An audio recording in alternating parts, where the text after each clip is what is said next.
خالد ابن ولید نے ایک جنگ کے اندر 9 تلواریں توڑ ڈالی، ہاری ہوئی جنگ کو جیت میں بدل دیا۔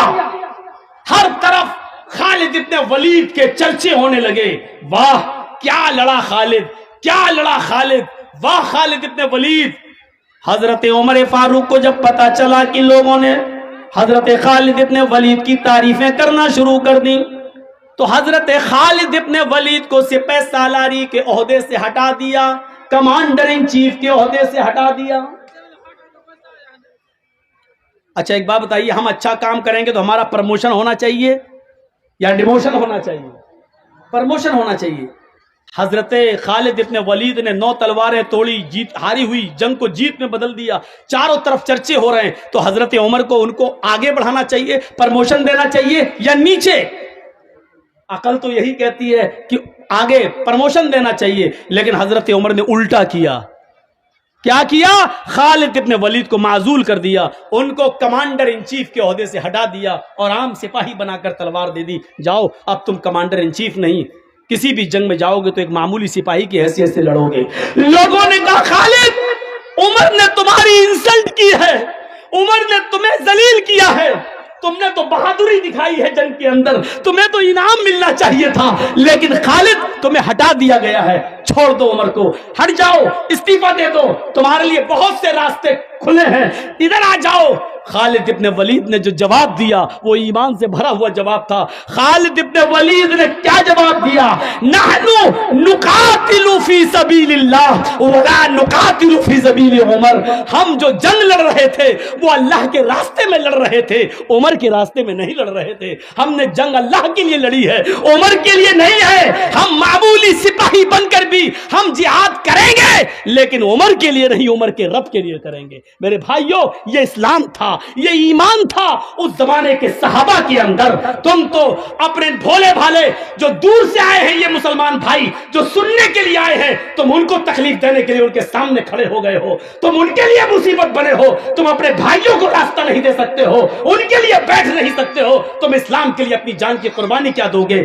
لعنت ہے، آج کہنا پڑ رہا ہے تم سے، بڑی بدتباش قوم ہو چکی ہو یہ مسلم قوم۔ کسی سائنٹسٹ نے کہا تھا جب میں نے قرآن پڑھا تو مجھے دنیا کی سب سے بہتر مذہب اسلام لگا، لیکن جب ہم نے دورہ کیا تو دنیا کی سب سے بری قوم ہمیں مسلمان نظر آئی ہے۔ سب سے اچھا مذہب اسلام لگا لیکن سب سے بدتر قوم ہمیں مسلمان نظر آئی ہے۔ یہ قوم ہے ہماری، لاکھ سمجھانے کے باوجود نہیں مانتی ہے اور دوسروں کو تکلیف دیتی ہے۔ میرے بھائیوں ہمیں سوچنا چاہیے اور چلو بھر پانی میں ڈوب کے مر جانا چاہیے کہ آپ کا خطیب یو پی سے جس کو محبتوں کے ساتھ تم بلاتے ہو لیکن اس کی اتنی سی بات ماننے کے لیے تیار نہیں ہو۔ جب میری نہیں مان سکتے ہو تو اسلام کی بات کیا مانو گے اور قرآن کی بات کیا مانو گے؟ میرے بھائیوں اس سے زیادہ میں کچھ نہیں بولوں گا، کچھ نہیں کہوں گا، زیادہ سے زیادہ اتنا باقی رہ گیا ہے کہ میں اپنا دامن اٹھا کر بھیک مانگ لیتا ہوں آپ سے کہ اللہ کے واسطے بیٹھ جاؤ۔ اب اس سے زیادہ ذلیل کر کے مت دکھائیے مجھے، میں نے بھیک مانگ لی ہے آپ سے، میں نے دامن اٹھا لیا آپ کے سامنے، اب اس سے زیادہ ذلیل مت کریے گا مجھے، بیٹھ جائیے بس، اس سے زیادہ ہم کچھ نہیں کہیں گے۔ آئیے، بڑی اچھی باتیں ہونے لگی ہیں تو اب میں نے آپ کو بتا دیا ہے میرے بھائیوں، خالد ابن ولید کو لوگوں نے بہت بہکایا، ادھر آ جاؤ، ادھر آ جاؤ، یہاں تک کہ ان سے کہا گیا کہ ہمارے مذہب میں آ جاؤ، ہم تمہیں آدھے ملک کی حکومت دے دیں گے اور اپنی شہزادی کا نکاح بھی تمہارے ساتھ کر دیں گے۔ خالد ابن ولید کو بادشاہ نے آفر دے دیا، ہم آدھی ملکیت آدھی بادشاہت دے دیں گے اور اپنی شہزادی کا نکاح تمہارے ساتھ، شادی تمہارے ساتھ کر دیں گے۔ عمر نے تمہاری انسلٹ کی لیکن خالد ابن ولید کا جواب سنیے میرے پیارے ساتھیوں، وہ جواب یہی تھا کہ نحن نقاتل فی سبیل اللہ ولا نقاتل فی سبیل عمر، میں نے جو جنگ لڑی ہے وہ اللہ کے لیے، اللہ کے راستے میں لڑی ہے، عمر کے راستے میں میں نے نہیں لڑی ہے۔ عمر نے مجھے گورنری یا کمانڈر ان چیف کے عہدے سے ہٹایا ہے، سپاہی تو ہوں میں، ایک معمولی انسان ہو کر بھی میں لڑوں گا، اور جو کام میں نے کمانڈر ان چیف کی شکل میں کیا اس سے بڑھ کر کام ایک معمولی سپاہی کی حیثیت سے میں کروں گا، کیونکہ میں عمر کے لیے نہیں لڑ رہا ہوں، عمر کے رب کے لیے لڑ رہا ہوں۔ میرے پیارے ساتھیوں یہ جذبہ ہونا چاہیے ہمارے اور آپ کے اندر، ایمان کا۔ کوئی عہدے کی لڑائی نہیں تھی، ہم تو مر جاتے ہیں، مدرسے کا اچھا سیکریٹری اس کو بنا دیا، ہمیں نہیں مسجد کا متولی اس کو بنا دیا، ہمیں نہیں اسی پہ جنگیں ہوتی لڑتے، یہاں تک کہ کورٹ میں بھی مقدمے پہنچ جاتے کہ صاحب میں ہوں رجسٹرڈ ہوں، میں چڑھا ہوا ہوں، مجھے ہٹا دیا گیا۔ مسجدوں اور مدرسوں کے معاملات آج عدالتوں میں، اس سے بڑی شرم کی بات ہمارے لیے اور کیا ہو سکتی ہے؟ میرے پیارے بھائیوں، ہمیں غور کرنا چاہیے اپنے آپ پر، کیا ایمان سے ہمارا رشتہ جڑا ہوا ہے؟ آئیے ایمان کی طاقت پر آپ کو ایک بہت زبردست مثال دیتا ہوں۔ دنیا کی تاریخ میں ایک شخص ایسا بھی گزرا ہے جس نے بیک وقت پوری دنیا پر حکومت کی ہے، 4 لوگوں نے کی ہے، ان میں ایک فرعون کا نام بھی آتا ہے۔ بہت زبردست ظالم گزرا ہے، اور فرعون کے مقابلے میں اللہ تعالیٰ نے کس کو پیدا کیا تھا؟ موسیٰ علیہ السلام کو۔ یہ واقعہ آج بالکل میری زبان سے ایک نیا واقعہ ہوگا آپ کے لیے، ذرا سنیے۔ ایمان دیکھیے کس کو کہتے ہیں، یہ چیز مجھے آپ کے سامنے رکھنا ہے۔ جب تھک گیا فرعون بھی تو کہا کہ موسیٰ آؤ مقابلہ کر لیتے ہیں، یا تو اب تمہارے آدمی اس دنیا میں رہیں گے یا میرے آدمی رہیں گے، آؤ ایک میدان میں جمع ہو جاتے ہیں۔ موسیٰ علیہ السلام اپنے چند لوگوں کو لے کر چلے جاتے ہیں۔ موسیٰ پر ایمان لانے والے تھے ہی کتنے؟ معمولی لوگ، چند لوگ۔ فرعون کی پوری فوج آ گئی۔ فرعون نے اپنے جادوگروں کو بلا لیا، ادھر آؤ آؤ آپ کو ایک منظر دکھاتے ہیں۔ یہاں اسپیڈ میری تھوڑی سی سلو ہو جائے گی کیونکہ مجھے سمجھانا ہے۔ فرعون نے اپنے ساتھیوں کو بلا لیا، ادھر آؤ۔ ایسے کرتب دکھانا، ایسے تلسم دکھانا کہ آج موسیٰ اور موسیٰ کے قوم کے لوگ، یہ مسلمان جتنے آئے ہیں سب ہار جائیں، دیکھو ہمارا نام مٹی میں نہ ملنے پائے، آج تمہیں موسیٰ کو شکست دینا ہے، موسیٰ کو ہرانا ہے۔ فرعون کو اپنے جادوگروں پر بہت بھروسہ تھا۔ جادوگروں نے کہا بالکل آپ تیار رہیے، موسیٰ اور اس کے قوم کو ہرانا میرے بائیں ہاتھ کا کام ہے، ابھی ہرا دوں گا۔ جب دونوں آمنے سامنے آ گئے، ادھر فرعون کا لشکر کھڑا ہے، فرعون بھی، ادھر موسیٰ اور موسیٰ کا لشکر کھڑا ہے۔ فرعون کے جادوگروں نے فرعون سے کہا، اوہو ایمان دیکھیے، فرعون کے جادوگروں نے فرعون سے کہا، اِنَّا لَنَا لَأَجْرًا إِن كُنَّا نَحْنُ الْغَالِبِينَ۔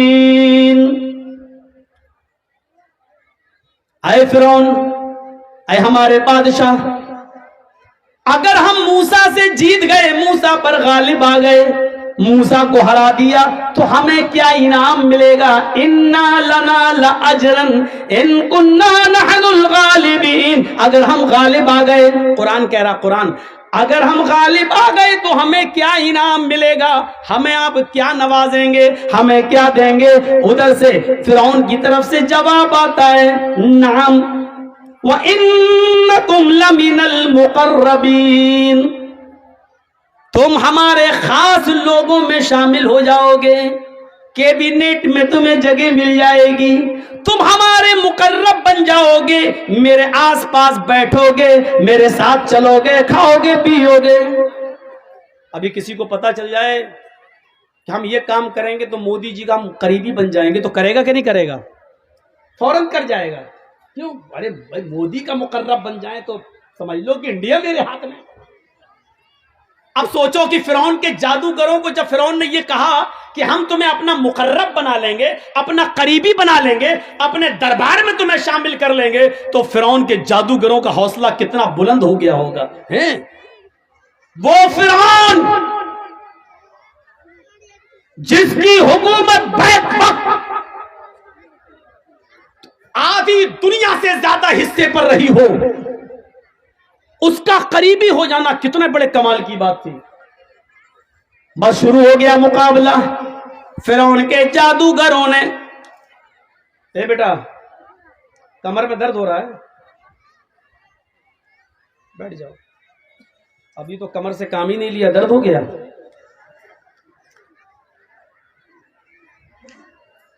یہی ہوتا ہے، کوئی بھی میرے سامنے اٹھ جائے، بیٹھ جائے، میں بھول جاتا ہوں کہ میں کیا بول رہا ہوں۔ تو سنو، شروع ہو گیا مقابلہ. اب مقابلہ جب شروع ہوا تو فرعون کے جادوگروں نے کیا کیا؟ اپنی رسیاں نکالی اور پھینک دی. وہ رسیاں چلنے لگیں، سانپ کی طرح رینگنے لگیں. موسیٰ علیہ السلام تھوڑا ڈر بھی گئے ہیں، دیکھنے والوں کو سانپ نظر آنے لگا. پھینکی رسیاں، وہ سانپ نظر آنے لگیں. موسیٰ علیہ السلام ڈر بھی گئے. اللہ نے کہا لا تخف یا موسیٰ، موسیٰ ڈرو نہیں. رسیاں سانپ بن گئیں. سانپ تو تھی نہیں، وہ تھی رسیاں، لیکن دیکھنے والوں کو سانپ دکھ رہی تھی. اللہ نے کہا نلقی عصاک، اے موسیٰ جو تمہارے ہاتھ میں ڈنڈا ہے وہ زمین پر مار دو. اب دیکھیے کیا ہوا، مقابلہ دیکھیے کیسا ہو رہا ہے. تمہارے ہاتھ میں جو ڈنڈا ہے اس کو زمین پر مار دو. موسیٰ علیہ السلام نے جو اپنا ڈنڈا زمین پہ مارا، فَإِذَا هِيَ تَلْقَفُ، ایسا لگا وہ ایک اژدہا بن گیا اور اژدہا کی شکل میں آیا، اور آتے ہی اس نے فرعون کے جادوگروں کی رسیوں کو جو سانپ دکھ رہے تھے سب کو کھا گیا، سب کو ہضم کر گیا. جو کھولا منہ سب اس کے منہ میں چلے گئے جتنے سانپ دکھ رہے تھے. فرعون کے جادوگر ہکا بکا رہ گئے ہیں. وہ سمجھ گئے، یہیں سے وہ سمجھ گئے کہ ہم نے جو دکھایا وہ تلسم تھا، ہم نے جو دکھایا وہ جادو تھا، ہم نے جو دکھایا وہ ڈھونگ تھا، ہم نے جو دکھایا وہ مکاری تھی، ہم نے جو دکھایا وہ ایک چال تھی. لیکن موسیٰ نے جو دکھایا وہ مکاری نہیں ہے، وہ چال نہیں ہے، وہ جادو نہیں ہے، وہ اللہ کی مدد ہے. موسیٰ نے جو دکھایا وہ جادو نہیں ہے. وہ سمجھ گئے. وہ یہ بھی سمجھ گئے کہ اب بالکل بچنے کا راستہ نہیں ہے. بیک وقت جیسے ہی انہوں نے دیکھا کہ ہماری رسیوں کو جو سانپ نظر آ رہی تھی، موسیٰ کا اژدہا کھا گیا. موسیٰ نے جو ڈنڈا مارا وہ اژدہا بن گیا اور کھا گیا. وہ سمجھ گئے کہ میری حالت خراب ہے. موسیٰ نے جو دکھایا وہ موسیٰ کا کمال نہیں، موسیٰ کے رب کا کمال ہے. ابھی تو وہ فرعون سے مانگ رہے تھے کہ کیا ہمیں کیا انعام دو گے، ہمیں کیا روپیہ پیسہ دولت زمین و جائیداد کیا دو گے. ابھی تو وہ یہ مانگ رہے تھے. لیکن جیسے ہی دیکھا کہ فرعون کی جادوگروں کی رسیوں کو جب موسیٰ کے اژدہے نے کھا لیا تو وہیں سے چیخ پڑے آمنا برب العالمین رب موسیٰ و ہارون. فرعون کے سامنے چیخ پڑے ہم ایمان لے آئے رب العالمین پر، ہم اللہ رب العالمین پر ایمان لائے، ہم اس رب پر ایمان لائے جو موسیٰ کا رب ہے، جو ہارون کا رب ہے. آمنا برب العالمین، ہم ایمان لائے رب العالمین پر، رب موسیٰ و ہارون، موسیٰ کے رب پر، ہارون کے رب پر. ایک جملہ یاد رکھنا، کیا لائے؟ ایمان. ابھی تک کافر تھے، اب ایمان لائے. اب ہم آپ کو دکھاتے ہیں ایمان جب لے آئے، بنیاد سے جب جڑ گئے تو ایمان لانے کے بعد ان جادوگروں کی طاقت کا حال دیکھیے کیا ہوتا ہے. ابھی تک ایمان نہیں تھا تو رسی کو سانپ بنا رہے ہیں. ایمان جب پیدا ہو گیا ان کے اندر تو اب کیا ہوا؟ فرعون نے دیکھا یہ تو پانسا ہی الٹ گیا ہے، ہم تو لائے تھے موسیٰ کے خلاف، یہ سب ہمارے خلاف ہو گئے. اب کیا ہوگا؟ اب کیا ہوگا؟ تو فرعون نے کہا اے جادوگرو تم بہت بڑی غلطی کر رہے ہو، میری اجازت کے بغیر تم ایمان لے آئے، میری اجازت کے بغیر تم ایمان لے آئے، بہت غلط کام تم نے کیا ہے. سمجھ لو میں تمہیں ایک اور موقع دے رہا ہوں، ہارون و موسیٰ کے رب پر ایمان چھوڑ دو، لوٹ آؤ ہمارے پاس. انہی جادوگروں نے جو ایمان لے آئے اب جواب کیا دیا فرعون کو؟ اس جواب کو دیکھو، اس میں ایمان کی طاقت چھلکتی ہوئی نظر آتی ہے. لن نؤثرک علی ما، آئے فرعون اب ہم تم کو ترجیح نہیں دے سکتے، اب ہم تم کو فوقیت نہیں دے سکتے. ان واضح نشانیوں کو دیکھنے کے بعد جو اللہ تبارک و تعالیٰ کی طرف سے موسیٰ نے دکھائی ہے، ہمیں اپنا ڈنڈا زمین پہ مارا اور اللہ نے اژدہا بنا دیا، اس نشانی کو دیکھنے کے بعد ہم اب ایمان بدل نہیں سکتے، ہمارا ایمان باقی رہے گا۔ آئے فرعون سن لو کان کھول کر، اب تو ہمارا کچھ بھی کر لو، اب ہم کچھ بھی نہیں کریں گے، ہمارا ایمان اب رب العالمین کے اوپر ہو گیا۔ فرعون نے اس کے جواب میں جو جملے کہے وہ سنو، کیا کہا؟ لَأُقَطِّعَنَّ أَيْدِيَكُمْ وَأَرْجُلَكُمْ مِنْ خِلَافٍ ثُمَّ لَأُصَلِّبَنَّكُمْ أَجْمَعِينَ۔ آئے جادوگرو، اگر تم نے موسیٰ کے رب کو نہ چھوڑا، آئے جادوگرو، اگر تم نے ہارون کے رب کو نہ چھوڑا تو ہم تمہیں تمہارے ہاتھ اور تمہارے پیر کاٹ دیں گے مخالف سمتوں سے۔ لَأُقَطِّعَنَّ أَيْدِيَكُمْ وَأَرْجُلَكُمْ مِنْ خِلَافٍ، ہم تمہارا دائنا ہاتھ کاٹیں گے تو الٹا بایاں پیر ہم تمہارا کاٹ دیں گے، اور اگر ہم نے بایاں ہاتھ کاٹا تو دایاں پیر ہم تمہارا کاٹ دیں گے۔ تمہارا ایک ہاتھ اور ایک پیر کاٹیں گے، اگر ہاتھ دایاں کاٹا تو پیر بایاں، اور پیر اگر ہم نے دایاں کاٹا تو ہاتھ بایاں، ایک پیر اور ایک ہاتھ ہم تمہیں کاٹ دیں گے۔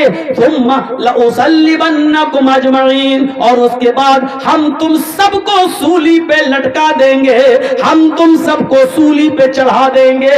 اس کے جواب میں ایمان چونکہ پیدا ہو چکا تھا، فرعون سامنے تھا، فرعون کا لشکر سامنے تھا، لیکن اس کے باوجود جب ایمان پیدا ہو گیا تو اس کے جواب میں انہوں نے کیا کہا؟ فرعون کے جادوگروں نے جو ایمان لائے کیا کہا؟ فَقْضِ مَا أَنْتَ قَاضٍ فَقْضِ مَا أَنْتَ قَاضٍ، اے فرعون تجھے جو کرنا ہے کر، میرا ہاتھ کاٹنا ہے کاٹ، میرا پیر کاٹنا ہے کاٹ، مجھے سولی پہ چڑھانا چڑھا دے، مجھے پھانسی دینا ہے پھانسی دے دے۔ انت قاضٍ، تو قاضی ہے، تو جج ہے، تو جو چاہے کر، تجھے اختیار ہے کر لے، لیکن اتنا یاد رکھنا انما تقضی هذه الحیات الدنیا، تو صرف دنیا کی زندگی کا فیصلہ کر سکتا ہے، آخرت کی زندگی کا فیصلہ تو نہیں کر سکتا۔ آخرت میں تو میرا رب میرے ساتھ ہے ہی، اس لیے تجھے دنیا میں جو کرنا ہو کر لے۔ جو ابھی فرعون کے قریب ہونا چاہتے تھے، فرعون سے انعام مانگ رہے تھے، لیکن موسیٰ پر ایمان لائے، اور ایمان لانے کے بعد ان کی طاقت کا حال یہ ہو گیا کہ نہ وہ فرعون سے ڈرے، نہ فرعون کے لشکر سے ڈرے۔ فرعون نے ان کا ہاتھ کاٹا کٹوا لیا، ان کا پیر کاٹا کٹوا لیا، ان کو سولی پہ لٹکایا لٹک گئے، لیکن پھر اللہ پر جو ایمان لا چکے تھے اس کو بدلا نہیں، پھر رب موسیٰ اور ہارون کے رب پر ایمان چھوڑا نہیں۔ ایمان یہ ہوتا ہے، اور ایمان کی طاقت یہ ہوتی ہے۔ کیا ہمارے پاس ایمان کی طاقت ہے؟ یہ ہم اپنی سوسائٹی پر نظر ڈالیں، ہم اپنے منظر پر نظر ڈالیں، ہم اپنے سماج پر نظر ڈالیں اور دیکھیں کہ کتنا ایمان ہے ہمارے اندر، کتنے پرسنٹ ہم مسلمان ہیں۔ ہم اپنی زندگیوں پہ بھی تو نظر ڈالیں۔ وہ طارق ابن زیاد جس کی تاریخ آپ نے پڑھی ہوگی، وہ طارق ابن زیاد جب بہت سے شہروں کو فتح کرتے ہوئے افریقہ کے جب اسپین کی دھرتی پر پہنچتا ہے، وہ طارق ابن زیاد بہت سے ملکوں کو فتح کرنے کے بعد جب اسپین کی دھرتی پر، اسپین کی سرزمین پر پہنچتا ہے تو تمام لشکر والوں کا، جو طارق ابن زیاد کی فوج تھی، تمام اس فوج کے بارے میں حکم دیتا ہے کہ کشتیوں میں آگ لگا دو۔ سمندر سے راستہ پار کرتے ہوئے اسپین میں گھستے ہیں طارق ابن زیاد، اور جب اسپین پہنچ جاتے ہیں تو جو فوج کشتیوں میں آئی تھی، ناؤ پہ آئی تھی، طارق ابن زیاد نے حکم دیا ساری کشتیوں کو جلا دو۔ لوگوں نے کہا یہ کیا کر رہے ہیں آپ، کیوں جلا دیں؟ فرمایا اب یا تو اس دھرتی کے اوپر اللہ کے اسلام کا جھنڈا گڑے گا یا ہم مریں گے، دو ہی راستے ہیں۔ آئے فوجیوں تمہارے پاس، آئے مسلمانوں تمہارے پاس، ہم یہاں یا تو اللہ کے قانون کا نفاذ کریں کریں گے یا مریں گے، بھاگنے کا کوئی راستہ نہیں ہے، اس لیے ہم نے کشتیاں جلوا دی ہیں۔ اب نہ کوئی بھاگ سکتا ہے نہ کوئی فرار ہو سکتا ہے، اب اس ملک میں رہنا ہے تو اللہ کے اسلام کا جھنڈا لہرانا ہے یا پھر جہاد کر کے ہمیں مر جانا ہے۔ ہمارے پاس دو ہی راستے ہیں، زندہ رہنا ہے تو اسلام نافذ کرو، نہیں تو لڑ کے مر جاؤ۔ بھاگنا، کوئی بھاگے نہیں، اس لیے میں نے کشتیاں جلا دی تاکہ نہ رہے گا بانس نہ بجے گی بانسری۔ یہ ایمان تھا، ایمانی طاقت ان کے اندر تھی۔ میرے بھائیوں، یہ ڈر پیدا ہوا کہ اگر یہ یہاں اسپین کی فوج سے کہیں ہمارے مسلمان ڈر نہ جائیں، کہیں کشتی سے آئے، کشتی اٹھا کر پھر بھاگ نہ جائیں، اس لیے اسپین پہنچنے کے بعد طارق ابن زیاد نے کشتیاں جلوا دی اور کہا اب یا تو رہیں گے تو اسلام قائم کریں گے یا پھر لڑ کر مر جائیں گے، دو راستوں کے علاوہ تیسرا راستہ ہمارے پاس نہیں ہے، اور یہ وہی کر سکتا ہے جس کے پاس ایمانی طاقت ہو۔ ہماری بنیاد کمزور ہے۔ ابھی دیکھ لیجئے، ابھی ایک لڑکے کی کسی لڑکی سے شادی کی بات ماں باپ چلانے لگے، ایمان کا اندازہ لگا لیجئے گا، وہیں پر فوراً بات ہوتے بات آ جائے گی، بیٹا کیا کرتا ہے کہ کپڑے کی دکان ہے، 10 لاکھ روپے کی دکان ہے، اس پر بیٹھتا ہے۔ فوراً لڑکے کا باپ ایک دم کہے گا کہ جب 10 لاکھ کی دکان پہ بیٹھتا ہے تو کم سے کم ایک موٹر سائیکل تو آپ دے ہی دو گے۔ میرا بیٹا 10 لاکھ کی دکان پہ بیٹھتا ہے، کپڑے کی دکان پہ بیٹھتا ہے، تمہاری بیٹی کو کھلائے گا پلائے گا، تو کیا آپ دکان پہ آنے جانے کے لیے کیا ایک بائک نہیں دے سکتے ہو؟ ابھی پتہ چل جائے گا شادیوں کے موقع پر کہ ایمان کتنا % ہمارے اندر موجود ہے۔ میرے بھائیوں، میں نے کل کے بھی جلسے میں کہا تھا کہ جب کوئی اپنے بیٹے کے نام پر بائک مانگتا ہے، موٹر سائیکل مانگتا ہے، تو اللہ کی قسم مجھے ایسا لگتا ہے کہ اس سے بڑا انٹرنیشنل بھکاری کوئی ہے ہی نہیں۔ میرے دروازے پر کوئی لگڑا لولا آئے 100 200 500 روپے دینے میں اچھا لگتا، کمانے کے لائق نہیں ہے، ہاتھ کٹے ہیں، پیر کٹے ہیں، لنگڑا ہے، آنکھوں سے اندھا ہے، اللہ کے نام پہ مانگ رہا 100 روپے دے دو بیچارے کو، اچھا لگتا ہے کیونکہ وہ اللہ کے نام پہ مانگ رہا ہے۔ اب ایمانداری کے ساتھ بتاؤ، یہ ہٹا کٹا نوجوان تندرست اور اپنے بیٹے کے نام پہ کہہ رہا ہے 70,000 کی بائک دے دو، وہ اللہ کے نام پہ مانگ رہا ہے، یہ بیٹے کے نام پہ مانگ رہا ہے، تو ایمانداری کے ساتھ بتائیے کہ انٹرنیشنل بھیگاری کون ہوا؟ جو اللہ کے نام پہ 100 روپے مانگتا وہ، یا جو اپنے بیٹے کے نام پر موٹر سائیکل مانگ رہا ہے وہ کون ہے؟ یہ آپ فیصلہ کر کے بتائیے کہ ان دونوں میں انٹرنیشنل بھیکاری کون ہے؟ الفاظ میرے کڑوے ہیں، سخت ہیں، زہریلے ہیں، لیکن سننا پڑے گا آپ کو۔ معافی نہیں مانگوں گا میں نے بھیک مانگ لی شیروانی کا دامن اٹھا کر اپنی قوم کے لیے، لیکن یہاں میں غلط نہیں ہوں۔ میں نے کہا ہے انٹرنیشنل بھکاری، میں اپنے جملوں پہ قائم ہوں، اس کے لیے میں آپ سے معافی کا چندہ نہیں مانگوں گا کہ معاف کر دو، نہیں۔ کیوں مانگے؟ ہم نے کوئی غلط بولا ہے کیا؟ ہو تو ہو انٹرنیشنل بھکاری، میں کیا کروں؟ اپنے بیٹے کے نام پہ مانگو گے اور ہم آپ کو بھکاری بھی نہ کہیں، بات صاحب۔ بارات آ رہی ہے صاحب، 400 اور 500 آدمی بارات میں جا رہے ہیں، ایمان دیکھیے ہمارا، 400 500 آدمی، لڑکی والے سے کہہ رہے ہیں صاحب ہلو 400 آدمی کی بارات جا رہی ہے، اچھا، لڑکی کا باپ مجبور ہے، اچھا ٹھیک ہے، سنو دہیج میں 2-3 آئٹم کم دے دو گے چلے گا، لیکن خاطری میں کمی نہیں ہونی چاہیے، ہمارے مہمان کی مہمان نوازی اچھی ہونی چاہیے۔ جانتے ہو اس کا مطلب کیا ہے؟ یہ لڑکے کا باپ جو لڑکی کے باپ سے کہہ رہا ہے مہمان نوازی اچھی ہونی چاہیے، اس کا مطلب آپ سمجھ رہے ہو؟ اس کا مطلب ہے میرے ساتھ جو 250-300 باراتی آ رہے ہیں، باراتی نہیں چور جو آ رہے ہیں، چور بھی نہیں، ڈاکو، یہ لٹیرے جو ہمارے ساتھ آ رہے ہیں، ان کو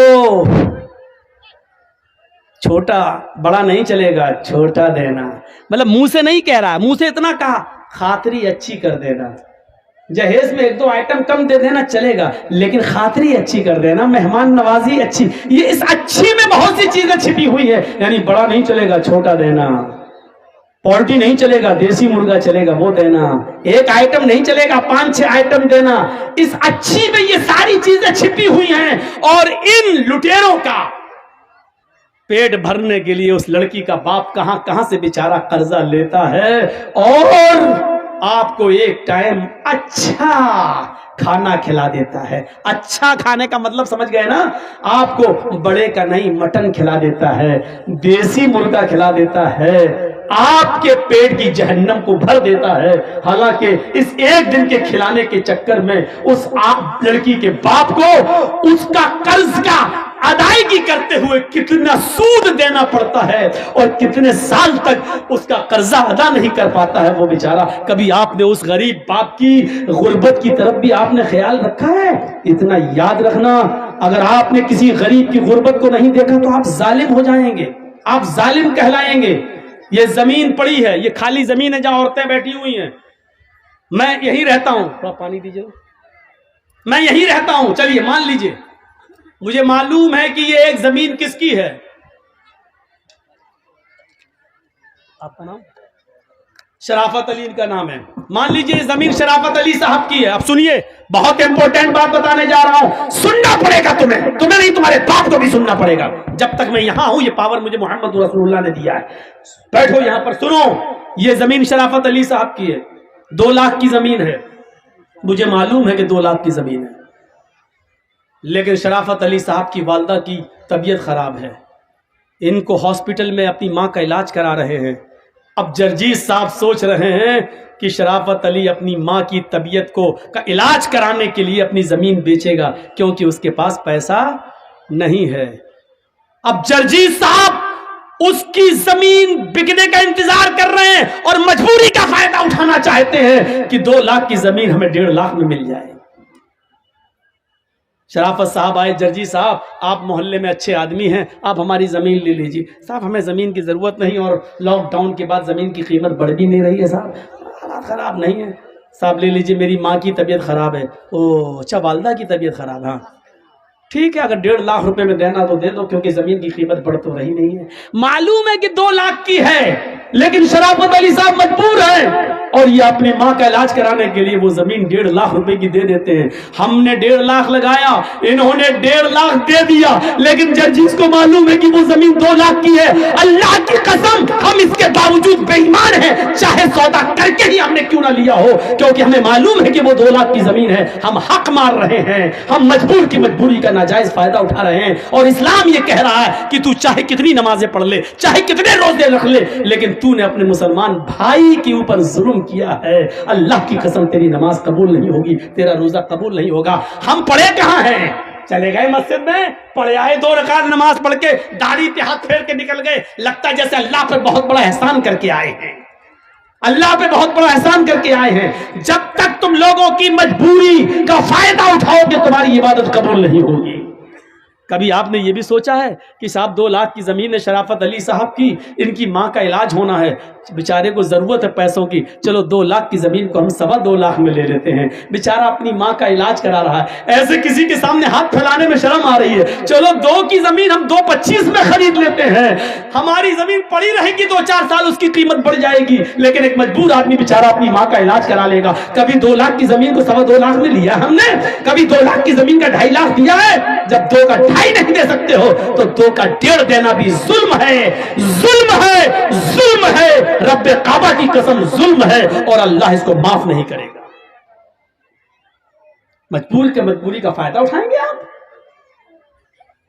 ایمان اس چیز کا نام نہیں. یہی تو ہماری ایمان کی کمزوری ہے, یہی تو ہماری ایمان میں کمزوری ہے. ہماری بنیاد جب کمزور ہے تو عمارت کیسے مضبوط ہو سکتی ہے؟ عمارت ہماری کیسے مضبوط ہو سکتی ہے؟ ہمیں اپنے ایمان کو مضبوط کرنا ہے. وہ کون سا ایمان تھا, وہ کون سا ایمان تھا کہ آتی ہے ایک عورت قبیلہ غامدیہ سے, صحابیہ ہے, آتی ہے, اے اللہ کے نبی مجھ سے ایک جرم ہو گیا ہے. کیا جرم ہوا ہے؟ سن لو, تھوڑی دیر کے لیے اور بیٹھ لو, اس واقعے کو سن لو. آنکھوں میں آنسو آ جاتے ہیں. اس واقعے کو سننے کے بعد انسان رونے پہ مجبور ہو جاتا ہے. یہ واقعہ ہمارے ایمان کو جھنجھوڑتا ہے. اس واقعے کو سن لو, چلے جانا تھوڑی دیر, یہ بھیک میں اور ڈال دو میری جھولی میں. اس واقعے کو سن لو. وہ عورت آتی ہے, اے اللہ کے نبی مجھ سے جرم ہو گیا ہے.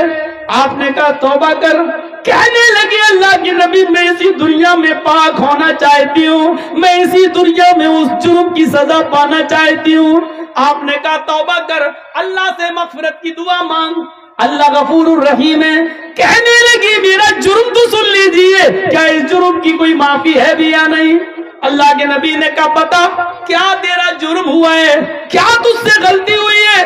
کہنے لگی اللہ کے نبی میرا شوہر 2-3 سال سے گھر پہ نہیں ہے, میں جنگل میں بکریاں چرا رہی تھی, میں جنگل میں بکریاں چرا رہی تھی, وہیں پہاڑی کے پاس ایک چرواہا بھی بکریاں چرا رہا تھا. ہم اپنے شوہر سے 2-3 سال سے دور تھے, اس لیے ہمارے دل کی امنگیں اٹھنے لگی اور اس بکریاں چروانے والے چرواہے کے ساتھ مل کر ہم نے جسمانی تعلق, شاریرک سمبند بنا لیا. ایک پہاڑ کی جھاڑی میں, پہاڑی کے نیچے کی جھاڑی میں ہم دونوں گئے اور ہم دونوں نے زنا کر لیا. انی قد صبت الحد یا رسول اللہ, اے اللہ کے رسول میں حد کو پہنچ چکی ہوں, مجھ سے اتنا بڑا جرم ہو گیا ہے. اس جرم کی سزا اسلام میں یہ ہے کہ مجھے پتھروں سے مار مار کے مار ڈالا جائے. آپ کیسے کہہ رہے ہیں کہ اللہ سے معافی مانگ لے, اللہ سے توبہ کر لے؟ اللہ کے نبی نے کہا اچھا اوہ یہ گناہ ہوا ہے تم سے, جی ٹھیک ہے, کیا چاہتی ہو؟ کہا مجھے ختم کر دیا جائے. اسلام نے جو سزا بتائی ہے پتھروں سے مار مار کے مار ڈالو, ختم کر دو, ہمیں وہ سزا دی جائے. اللہ کے نبی نے کہا ٹھیک ہے تمہیں یہ سزا دی جائے گی, جاؤ اے صحابیوں اس عورت کو لے جاؤ. یہ نہیں پوچھا کہ کس نے کیا تھا, وہ مرد کون تھا, آدمی کون تھا, کہاں کا رہنے والا تھا, نہیں یہ سب نہیں پوچھا. کیوں؟ جس کی بات چھپی ہے چھپی رہنے دو, وہ جانے اور اس کا اللہ جانے. ہمارے یہاں تو ننگا کرنے کا رواج ہے, اچھا کس نے کیا, پھر اس کو فیس بک پہ ڈالو, واٹس ایپ پہ ڈالو. یہ ہمارے ایمان کا حال ہے. اللہ کے نبی چاہتے تو پوچھ سکتے تھے اس عورت سے, اکیلے نہیں ہوتا ہے زنا, کسی مرد نے کیا ہوگا, کہاں, کون ہے وہ, کہاں کا رہنے والا ہے, لیکن پوری حدیث پڑھ جائیے کہیں ڈیٹیل نہیں ملتی ہے. تم بتا رہی ہو تم گناہ سے پاک ہونا چاہتی ہو, ہم تمہیں کر دیں گے, لیکن جس کا معاملہ چھپا ہے اس کے بارے میں ہمیں پوچھنے کا حق نہیں. ہو سکتا ہے وہ اللہ سے توبہ کر لے اور اللہ اس کو معاف کر دے, نہیں تو وہ جانے اور اس کا رب جانے, قیامت کے دن جہنم میں ڈالے گا. ہم کون ہوتے ہیں اس کے پیچھے پڑنے والے؟ عیب پر پردہ ڈالو, اس کو ظاہر مت کرو, اس کو ظاہر مت کرو. یہ میری ماں بہن اس واقعے کو سنے, بہت اچھا واقعہ ہے, تمہارے لیے واقعہ ہے, تمہیں بھی اس سے عبرت ملے گی. اللہ کے نبی کہتے ہیں کہ جاؤ اس عورت کو لے جاؤ اور سینے کے برابر, یہ سینہ جو ہوتا ہے عورت کا, یہاں اتنا اس کو زمین میں گاڑ دینا اور سر پہ پتھر مارنا, اور اس وقت تک پتھر مارو جب تک کہ یہ عورت مر نہ جائے, اس کی روح نہ نکل جائے. یہ عورت کی سزا کیا ہے؟ شادی شدہ مرد کی اور شادی شدہ عورت کی اگر وہ زنا کر لیں تو سزا کیا ہے؟ پتھروں سے مارا جائے گا. مرد کو دوڑا دوڑا کے مارا جائے گا. مرد کو ایک میدان میں کھڑا کر دیا جائے گا بیچ میں, اور چاروں طرف پبلک رہے گی, عوام, سب کے ہاتھوں میں پتھر ہوں گے, اور اس طریقے سے چاروں طرف گھیرا بنا لیا جائے گا کہ وہ بھاگنے نہ پائے, اور بیچ میں اس آدمی کو کھڑا کر دیا جائے گا, اور پھر پتھر مارے جائیں گے. جہاں سے گزرے گا وہی پتھر, سب کے ہاتھوں میں پتھر ہونا چاہیے. یہ مرد کی, سمجھ رہے ہیں زنا کی سزا کیا ہے؟ جس کو ہم معمولی کام سمجھتے ہیں وہ اتنا بڑا جرم ہے شریعت میں. کسی کی بہن اور بیٹی کی عزت و آبرو سے کھیلنا اتنا آسان نہیں ہے شریعت میں. اس کی سزا, جب تم کسی کی عزت لوٹ رہے تھے تو تمہارے جسم کے ہر بال رونگٹے کو, روئے کو اس کا انجوائے مل رہا تھا, مزہ مل رہا تھا. اس لیے سزا بھی ایسی ملنی چاہیے کہ جسم کے ایک ایک رونگٹے کو اور ایک ایک روئے کو اس کا احساس ہو جائے. اس لیے سزا بھی اتنی سخت رکھی گئی ہے. مرد کو دوڑا دوڑا کے مارا جائے گا, لیکن عورت کو دوڑا دوڑا کے نہیں مارا جائے گا, کیونکہ اس کی بے پردگی ہو سکتی ہے. دوڑے گی تو اس کو زمین کا گڈھا کھودا جائے گا اور اس کو کھڑا کر دیا جائے گا اور سینے کے برابر مٹی ڈال دی جائے گی, یعنی اتنا گاڑ دیا جائے گا سینے کے برابر یہاں تک, اور سر اس کا کھلا رکھا جائے گا, اور پھر اس کے سر پر پتھر مارے جائیں گے, اور اس وقت تک پتھر مارا جائے گا جب تک کہ عورت مر نہ جائے. چاہے یہ رضامندی والی زنا ہے، مرد بھی راضی عورت بھی راضی اور دونوں نے کر لیا. زنا بالجبر تو زنا ہوتا ہی نہیں ہے. اگر مرد نے زبردستی کی تو وہ زنا نہیں مانا جائے گا، یا عورت کے ساتھ اگر زبردستی کی گئی، وہ بیچاری نہیں چاہتی تھی لیکن بندوق رکھ کر اس کے ساتھ عزت لوٹی گئی، تو پھر عورت گناہگار نہیں ہوگی کیونکہ اس کے ساتھ جبر کیا گیا. تو پھر مرد کو سزا دی جائے گی، عورت کو نہیں. اور عورت نے اگر بندوق رکھ کے غلط کام کروایا، مرد نے مجبور ہو کر غلط کام کیا، تو عورت کو سزا دی جائے گی، مرد کو نہیں.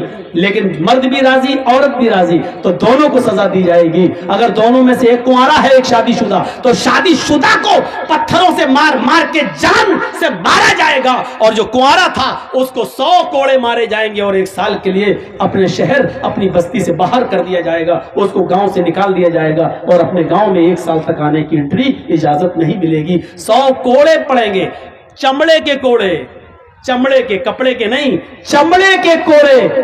10-20 کوڑوں میں ہی وہ بیٹھ جائے گا، کرانے لگے گا. 100 کوڑے میں تو اللہ بہتر جانے بچے گا بھی کہ نہیں بچے گا. تو میرے بھائی، یہ 100 کوڑے زندگی بھر کے لیے پھر اٹھنے کے لائق نہیں رہے گا. اگر بچ بھی گیا تو زندگی بھر چلنے کے لائق نہیں رہے گا، اٹھنے کے لائق نہیں رہے گا بستر پر. ایسے 100 کوڑے اس کے اوپر مارے جائیں گے، اور 100 کوڑے مارنے کے بعد بھی اس کو گاؤں میں رہنے کی اجازت نہیں.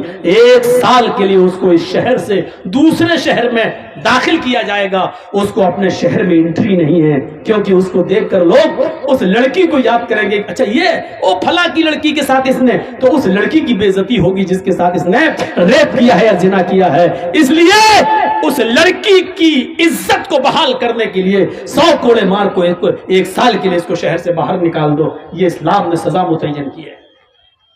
اس عورت کو لے جایا جانے لگا. ایمان دیکھیے، ایمان. اس عورت سے زنا کا صدور تو ہو گیا، لیکن جب ہوش میں آئی، جب اس کو جوانی کی گرمی اس کے دماغ سے نکلتی ہے، تو سوچتی ہے، اللہ یہ میں نے کیا کر لیا، اللہ یہ مجھ سے کیا ہو گیا، اللہ یہ میں نے کتنا بڑا گناہ کر لیا. اب مجھے اس دنیا میں زندہ رہنے کا حق نہیں ہے. کسی کو معلوم نہیں تھا، لیکن اس نے خود اللہ کے نبی کو آ کر بتا دیا. اس کے عیب پر پردہ پڑ چکا تھا، لیکن پھر بھی اس نے آ کر اللہ کے نبی کو بتا دیا.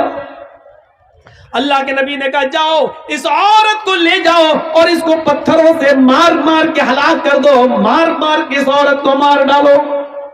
صحابہ اس کو لے کے جانے لگے. پکڑا، چل جلدی چل. اس کو کھینچ لیا، وہ گر گئی.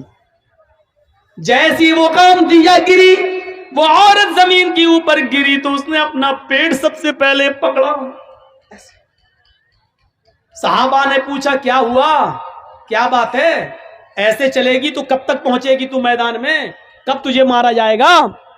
کہنے لگی، وہ محمد کے ساتھی ہو صلی اللہ علیہ وسلم، آئے نبی کے ساتھی ہو، مجھے دھیرے دھیرے لے چلو. جس آدمی نے میرے ساتھ منہ کالا کیا تھا، جس آدمی نے میری عزت لوٹی تھی، جس آدمی سے میں نے زنا کیا تھا، اس آدمی کا گرب میرے پیٹ میں ٹھہر گیا ہے، اس کا حمل میرے پیٹ میں ٹھہر گیا ہے. میرے پیٹ میں ایک معصوم زندگی ہے، میرے پیٹ میں اس آدمی کا بچہ پل رہا ہے. دھیرے دھیرے لے چلو، میں تیز نہیں چل سکتی. صحابہ نے کہا، تیرے پیٹ میں بچہ ہے؟ کہنے لگی، ہاں. رکو. صحابہ اللہ کے نبی کے پاس آئے. اے اللہ کے نبی، آپ نے اس عورت کو قتل کرنے کا، مارنے کا حکم دیا ہے، لیکن اس عورت کے پیٹ میں تو بچہ ہے. آپ نے بلایا، ادھر آؤ. آئی. تمہارے پیٹ میں بچہ ہے؟ جی. تو تم نے پہلے کیوں نہیں بتایا؟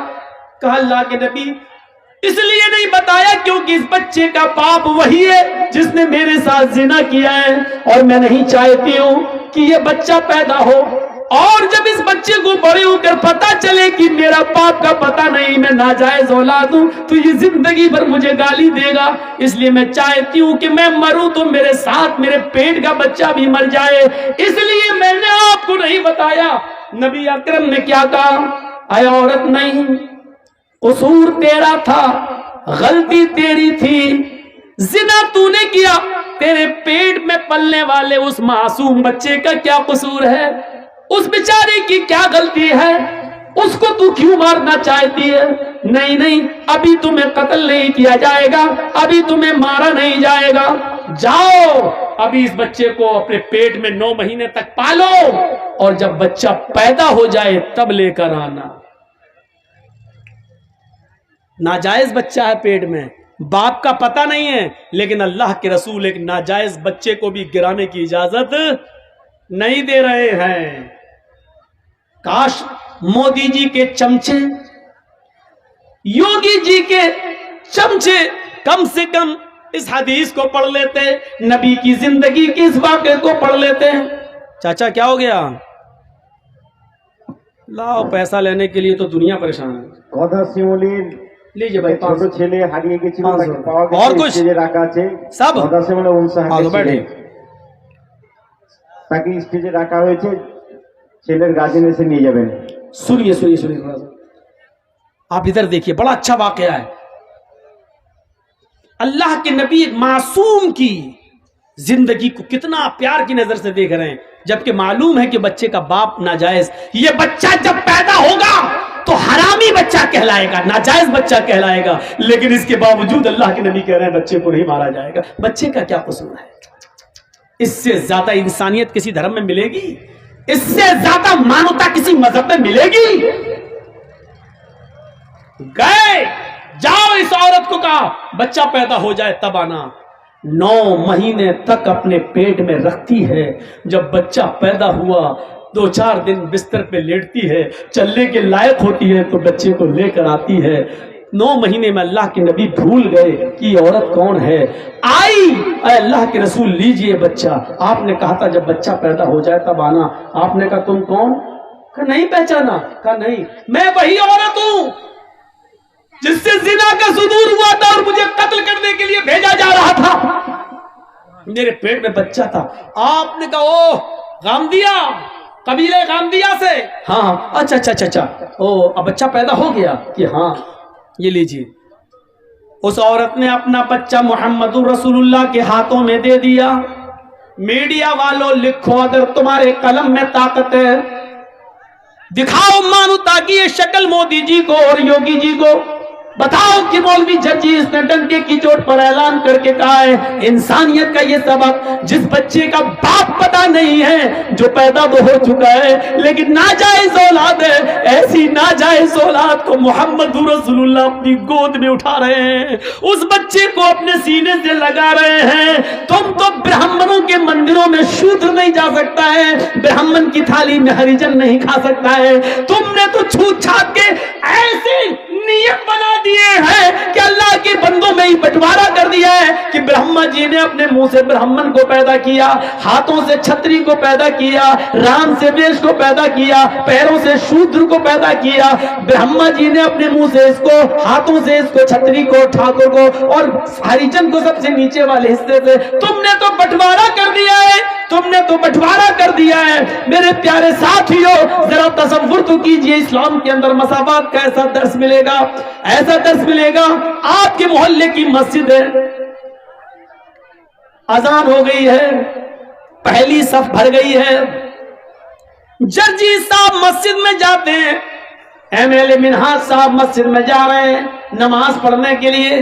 اسلام کا کی مساوات دیکھیے، آگے والی صف بھر گئی ہے، جرجی صاحب میں، منہاج صاحب میں اتنی طاقت نہیں ہے کہ آگے کی صف سے کسی آدمی کو ہٹا کر پیچھے کر دے، چل ہٹ ہٹ ہٹ، میں جرجیس ہوں، میں عزت والا اصل و رسوخ والا آدمی ہوں، میں آگے بیٹھوں گا۔ ایم ایل اے صاحب کہتے ہیں پیچھے ہٹ، میں آگے بیٹھوں گا۔ اسلام نے یہ پاور نہ ایم ایل اے صاحب کو دیا ہے نہ جرجیس کو دیا ہے۔ سعودیہ کی سرزمین پر مکے سے بڑی کوئی مسجد کون سی ہو سکتی ہے؟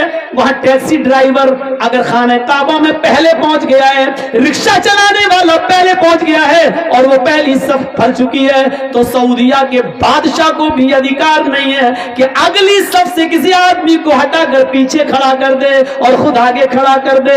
نہیں نہیں، جو میرے گھر میں پہلے آیا وہ پہلے بیٹھے گا، جو بعد میں آیا وہ پیچھے رہے گا۔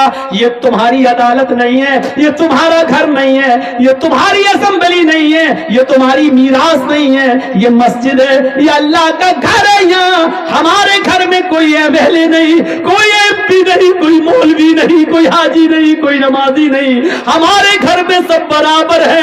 کلکم من آدم وآدم من تراب لا فضل لعربی علی عجمی ولا لعجمی علی عربی.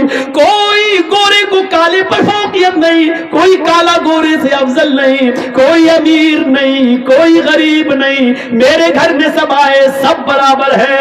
رکشہ چلانے والا بھی میرا بندہ ہے, میرے نام پر بھیک مانگنے والا بھی میرا بندہ ہے, اس ملک کی بادشاہ کو چلانے والا بھی میرا بندہ ہے, لیکن میرے گھر میں آنے والا سب میرا محتاج ہے, اور میری نظر میں سب برابر ہے, میری نظر میں سب برابر ہے. خانہ کعبہ کا طواف کر رہے حضرت عمر فاروق کے پوتے سالم ابن عبداللہ عمر فاروق کے پوتے طواف کر رہے ہیں. اس زمانے کا امیر مکے کا گورنر ہشام ابن عبد الملک ہے. وہ دیکھتا ہے کہ پھٹے پرانے کپڑے احرام میں یہ بیچارے ہیں, تو کہنے لگا اے عمر فاروق کے پوتے ہو تم؟ جی. اتنا پرانا پھٹا پرانا کپڑا پہن کر تم یہاں آئے ہو, چلو کیا چاہیے مجھے بتاؤ. اللہ کے گھر میں خانہ کعبہ میں طواف کے دوران گورنر پوچھ رہا ہے حضرت عمر کے پوتے سے تمہیں کس چیز کی ضرورت ہے, بتاؤ ہم تمہاری ضرورت پوری کر دیں گے, میں اس علاقے کا گورنر ہوں. اور حضرت سالم ابن عبداللہ کیا کہتے ہیں, انی لاستحی من اللہ ان اسال فی بیتی غیرہ. اللہ کے گھر میں اللہ کے ہوتے ہوئے مجھے کسی غیر سے مانگنے میں شرم آتی ہے.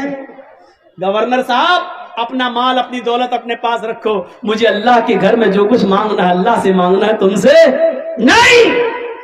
اللہ کے گھر سے جب دعا ہوا مانگ کے نکل گئے.